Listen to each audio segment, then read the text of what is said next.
بسم اللہ الرحمن الرحیم۔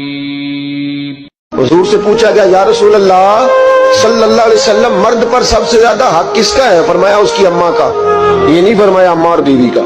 کہتا جی میں نے برابر برابر لے کے چلنا، برابر ہے ہی نہیں تو تو کیسے برابر لے کے چلے گا؟ ہے ہی نہیں برابر، بیوی اور ماں برابر نہیں برابر لے کے چلا جا سکتا۔ مصطفیٰ کریم نے فرمایا مرد پر سب سے زیادہ حق اس کی ماں کا، تو یا رسول اللہ عورت پر؟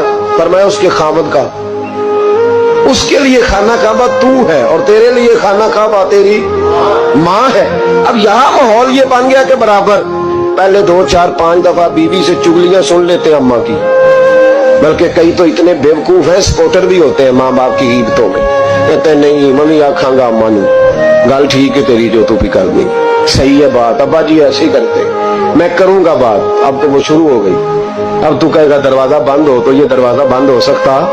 اسے بتاؤ بیت اللہ کی طرف پیر نہیں کیے جا سکتے۔ اور بیوی بھی یاد رکھے اگر آج وہ کسی کے بیٹے کے بارے میں بات کر رہی ہے تو بیٹا اس کا بھی بیاہ جائے گا، زیادہ لمبا فرق نہیں پڑتا، 20 22 سالوں کا پڑتا ہے، فوری طور پہ بدلہ مل جاتا ہے۔ یاد رکھے اگر تو زندگی کے اندر صحیح رہے گی تو تیرے لیے بھی وقت صحیح آئے گا، اور اگر تو بری رہے گی تو پھر تیرے حق میں بھی رویے سخت ہی آئیں۔